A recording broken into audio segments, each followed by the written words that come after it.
In this video, I'm going to tell you my process or my system for handling business entity returns. And this is the same process that I use when I'm working in corporate tax departments and the same system that I use when I'm working on my own business entity clients. The very first thing that I do when I'm working on a business entity return is review the client's financial statements. I'm looking at the profit and loss statement, I'm looking at the balance sheet, and I'm trying to make sure I have all the information that I need. Does the balance sheet make sense? Does the profit and loss make sense? Are there negative numbers where there shouldn't be negative numbers?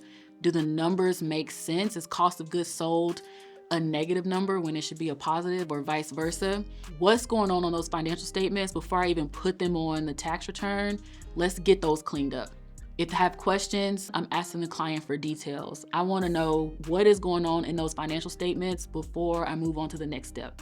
Once I am confident that the information that I've been provided by the client is materially correct, then I move on to the next step, which is preparing the tax return. But I do this in Excel.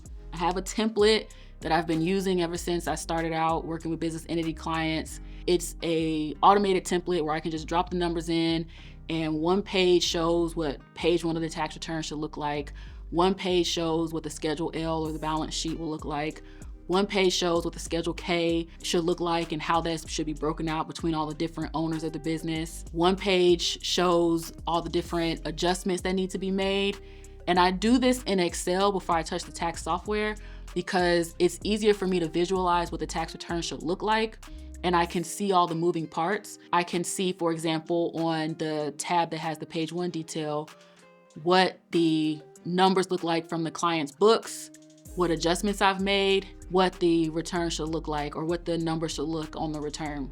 So that way, if I have questions or if I have somebody else review it, they know what happened and they are able to tie it back to something. After I am satisfied that the tax return looks good on the Excel work papers, then I move on to actually put in the numbers in the return, in the tax software. Once I have them in there, then I, at that point, compare my Excel work papers to the tax return to make sure that it makes sense. If the numbers are not tying, if the tax return software shows a different number than what's on the work papers, then I know that I need to go investigate because something was input incorrectly, either in the software or in the work papers. But having those two different platforms that I can compare gives me a better understanding of what's going on the return, and it gives me a deeper understanding of whether things are actually flowing properly. So if you like that video and you want to see more just like it, make sure you subscribe to the channel, turn on your notification bell, and I will see you in the next video. Bye.